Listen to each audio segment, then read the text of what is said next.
Marion O'Malley of Susquehanna County, MARION_MALLEY. To my right, Lieutenant Colonel Christopher King, KING. He is our Deputy Commissioner of Administration and Professional Responsibility. To his right is our Area 3 Commander, Major Norm Kramer, CRAMER. To his right is Major Craig Rodriguez. He is our Bureau of Emergency and Special Operations Director, RODRIGUEZ. To my left and to the left of District Attorney Marion O'Malley, we have Sergeant Jeremy Carroll, CARROLL. He is the Station Commander of Troop R Gibson, where we are currently, that covers Susquehanna County. And to his left is Captain Mike Walsh, WALSH. He is our Troop R Commander, which encompasses Lackawanna, Susquehanna, Wayne, and Pike counties. I apologize for the delay in us getting this press conference together. It's been a very tragic and harrowing day for the community here in Susquehanna County and the Pennsylvania State Police. We are still very much involved in an active and ongoing investigation. Our hope here tonight with this briefing is to give you a thumbnail sketch of some of the facts that we're prepared to discuss tonight.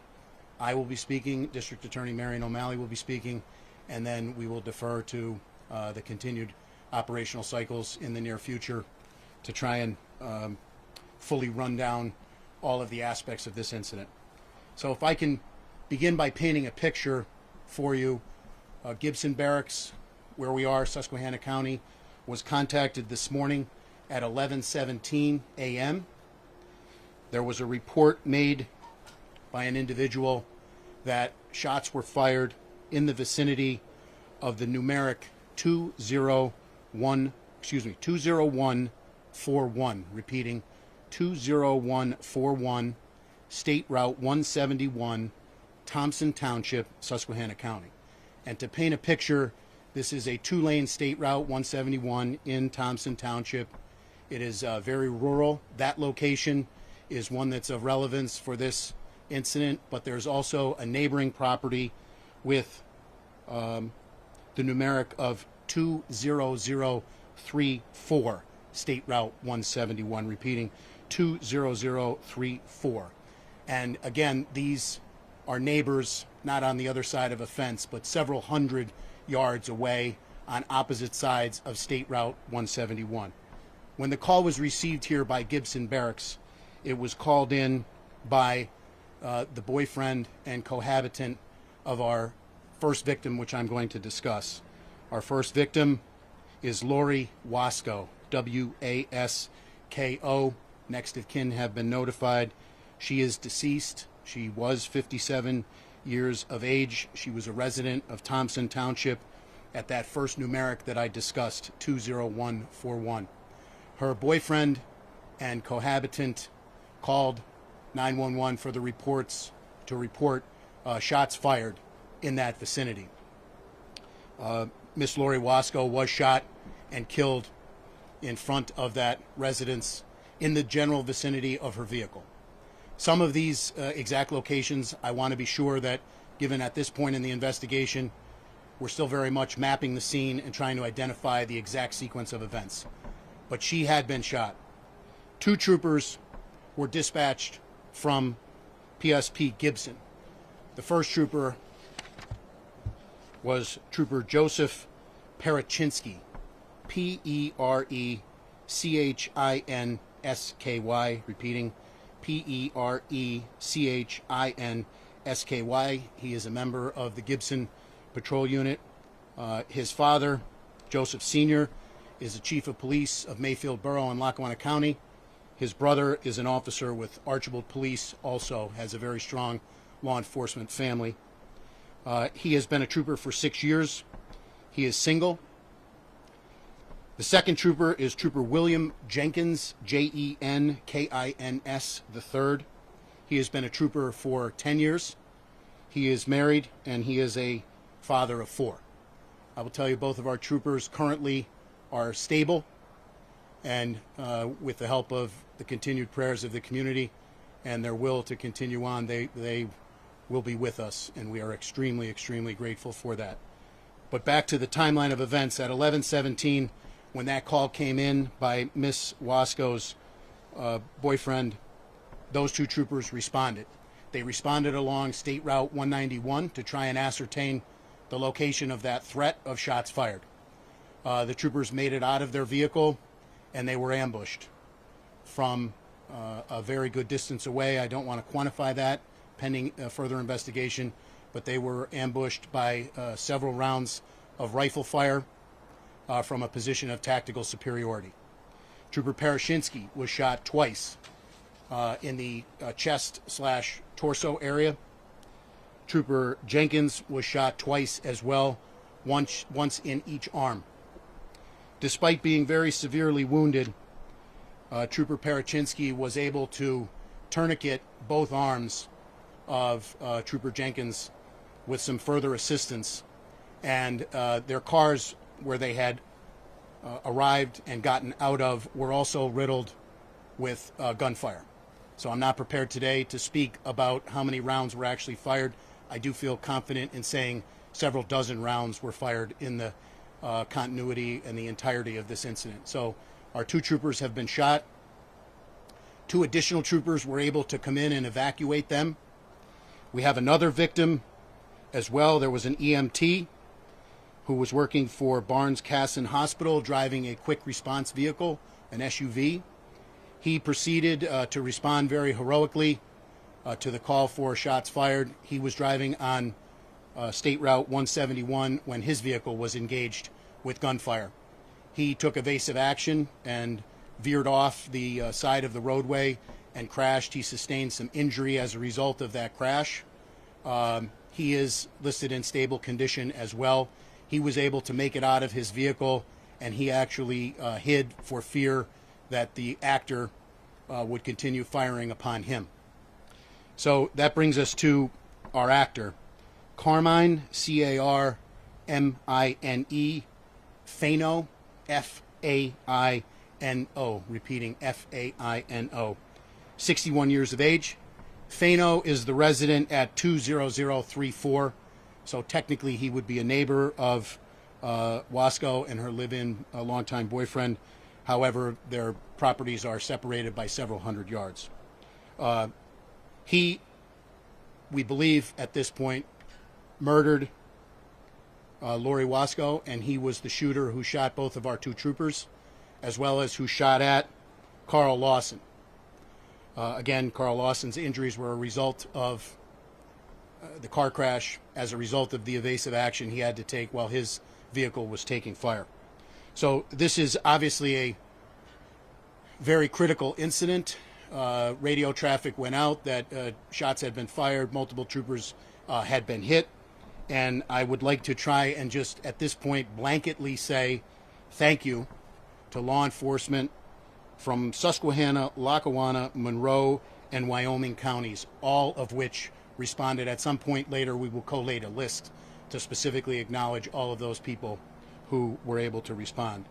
Our two troopers who were shot, who were evacuated from that immediate vicinity along State Route 171, were taken and staged at an area where they were life flighted. So Trooper Parashinsky was life flighted to Geisinger CMC, and Trooper Jenkins was life flighted to Geisinger, Wyoming Valley. They are there. I have been with both of them. They are in good spirits. We have talked to their families, and as I said, we're extremely lucky to have them still with us. They are an answer to a prayer, while we simultaneously mourn the loss of Miss Wasco and think of her boyfriend and cohabitant, as well as Mr. Lawson. So back to the timeline of this event. The troopers are now, along with local law enforcement from those counties, attempting to set up a hard perimeter around our actor, Faino. He was moving about. We attempted to use a drone, which he shot down actively with a firearm, and we were eventually able to get a secure perimeter around his location.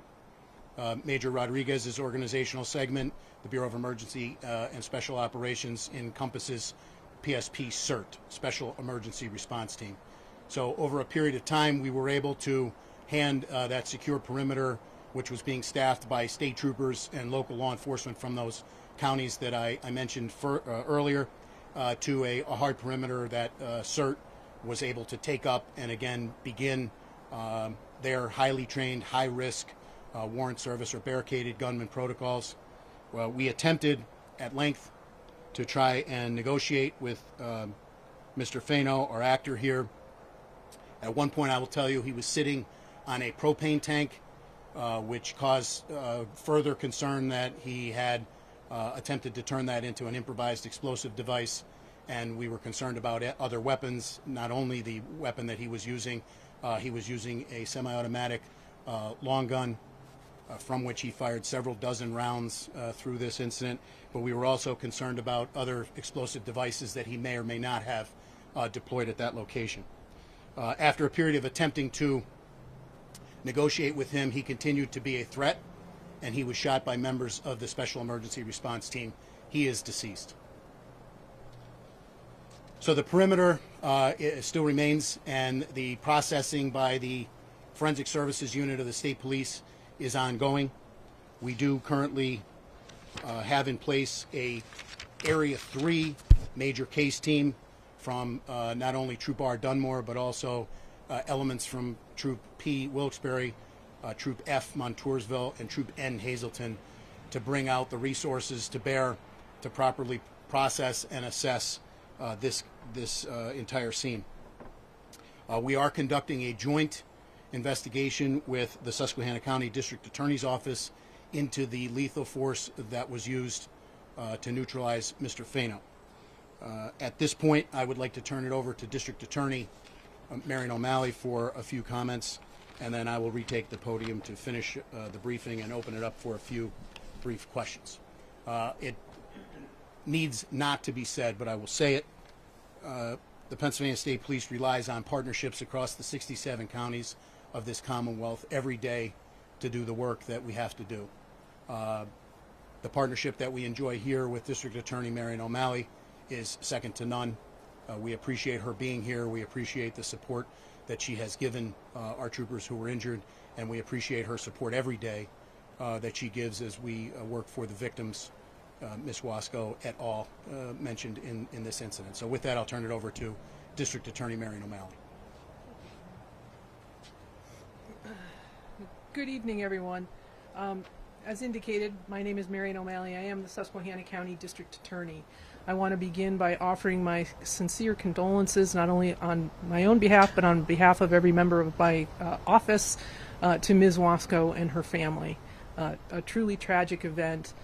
She was a member of our community. She was a worthwhile individual. She's someone who gave back to the community, and her loss will be felt by many people. As the Colonel indicated, my primary function here, given the fact that Mr. Fano is now deceased, will be to participate in the investigation and make the determination about the use of force in this case. That will require involvement by several of my county detectives in the investigation, and that will be done jointly with the Pennsylvania State Police. It will not be necessarily members from Gibson, but perhaps another barracks, correct? Absolutely, yes. Okay. So, to ensure the objectivity of the investigation, as I know I can always rely on when dealing with the state police. So, as the information comes forward, you've heard from the Colonel, and it's absolutely true. This is a fluid situation. All the information has not been ascertained at this point, and it won't be until then that I can truly turn my hands to the report and take a look at what has happened and whether the use of force in this particular case was appropriate. That will take some time, but I know that I have the support of, obviously, the Pennsylvania State Police, as well as the members of my staff who will be working on it with us as well. We are very fortunate today in the sense that these two troopers are still with us. They are more commonly known to me as Bill and Joe. I have worked with both of them. It's a unique opportunity for a rural county district attorney to get to work with all of the law enforcement members of the community because of the number of cases and the fact that it's just not quite as big as our more metropolitan areas. So that's an advantage to me because I get to know who I'm working with and how they work, and they learn to deal with me and how I work. It is a true partnership. These two gentlemen, I will be waiting anxiously for them to return to work, and I hope they do not consider this as an opportunity to avoid court appearances in the near future. So with that having been said, I will turn the podium back over to Colonel. Thank you, District Attorney O'Malley. A few more points. As per normal PSP protocol, the troopers involved have been placed on administrative duty, as we would in any other officer-involved shooting investigation. As the District Attorney alluded, the major case team has been brought in from an area outside of Gibson to ensure that we're doing a full, fair, and competent and thorough joint investigation. Some thank yous again. I mentioned earlier at the top of the presentation, local law enforcement in Lackawanna, Susquehanna, Wyoming, and Monroe counties, all of whom answered the call for assistance. Several dozen officers and troopers were mustered to this ongoing situation, which was quite harrowing, as I said, for an extended period of time. To those counties and members of their EMS that helped us, as well as the flight crews that flew our troopers, really superb work.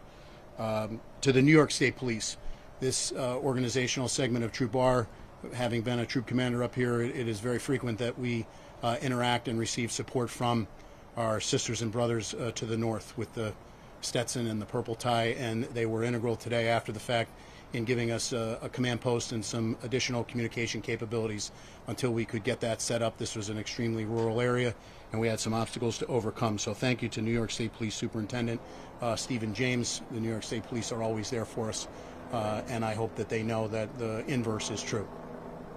So on behalf of Governor Shapiro, who flew in today to both Geisinger CMC and Geisinger Wyoming Valley, we received outreach from many local elected officials as well, expressing their well wishes. The governor and I were able to see both troopers and their families. Moving forward, there will be some additional procedures that both need to undergo. We're going to provide them the support that they need, both mentally, physically, spiritually, emotionally, through our Members Assistance Program and our chaplaincy program, to ensure that we give them not only the physical care that they need, but also the entire person. And I would say, on a personal note, I know both of the troopers personally. They represent the best of who and what the Pennsylvania State Police are. I spoke to one of the troopers who said as soon as they got out of the car, they had no idea where the rounds came from, and they were basically, under fire. Very, very unfortunately, I have stood at a podium to brief on incidents like this far too many times in my career. Since this administration came in January of 2023, this is our fifth and sixth trooper who have been shot in the line of duty over that 30-plus month period of time. One of those troopers was fatal, and I must say, from a very personal standpoint, despite the fact that we mourn the loss of Miss Wasco, and we hold up the victims also who were shot at, the EMT, Mr. Larson, as well as the victim's live-in boyfriend. I am very thankful tonight that we are not planning a double line of death funeral. So with that, we'd open up to a few brief questions. Sir. Sir, earlier you said that there was a tactical superiority that Fano had over the two troopers. One, do you know if Fano had a military or police background? And two, do you believe that his ambush was premeditated to inflict damage upon the state troopers itself? So I don't know about his prior history. That's one of the things that we're actually actively working up, his prior life and events leading up to today. When I say superiority, to set the scene, with a semi-automatic long gun, it is a tactical advantage when you have not only the element of surprise but also the element of distance. So you can see our two troopers that the basic information that they had was in this vicinity. Shots had been fired, possibly someone was hit. When you go out to an extremely rural area, you can get out and do a 360-degree scan in any direction, and the capabilities of a semi-automatic rifle from a position of tactical superiority, cover, or concealment really pose a chance for the actor, Fano in this case, to get the jump on our people, and for them to react the way that they did, for them to utilize the tourniquets on Trooper Jenkins. I spoke to both of his trauma surgeons. We were complimented as an agency. We carry on our belt per capita tactical tourniquets, and today I believe they not only made the difference for Trooper Jenkins, but again, we're very happy that they're both with us. I'll come back. Were either of the two troopers wearing a vest when they were hit? Both were wearing their ballistic vest, but the capabilities of the soft body armor against the long gun are severely depleted. Do we know what type of round was used? We will eventually have that, but we know, but I'm not prepared to release that yet. Sir, back to you. Do you know? So just to clarify, was this a premeditated ambush? Do you believe? I don't want to speak to his motive leading up to this. I would say you can draw certain conclusions from the standpoint that we believe Fano shot our victim prior to our arrival, and then from a position of tactical advantage, fired dozens and dozens of rounds at two responding state troopers in their state police vehicles as well as an EMT.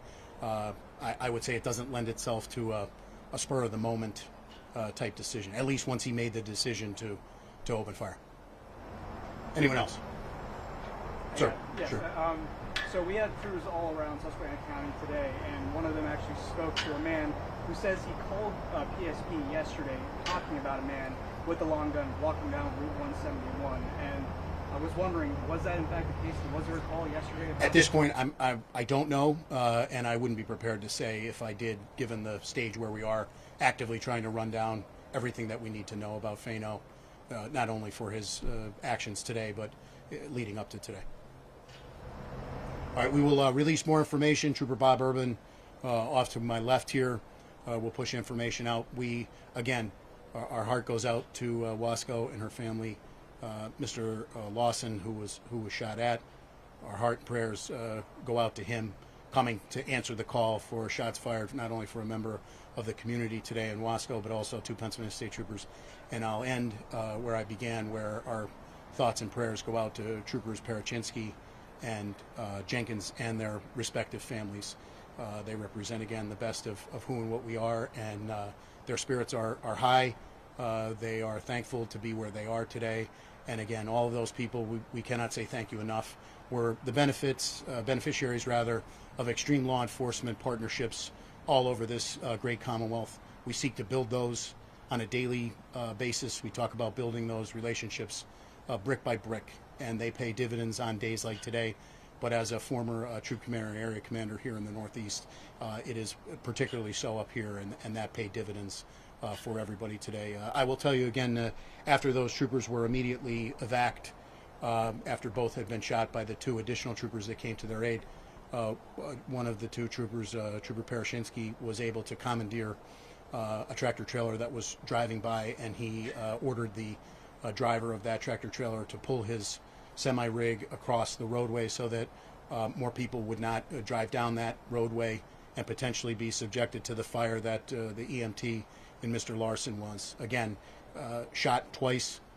You put a tourniquet on your fellow trooper on both arms and helped to do so. You triaged and got out of the area, still thinking at that point in time, after being shot twice in the chest, what can I do to secure this location? What can I do to make sure nobody else gets hurt?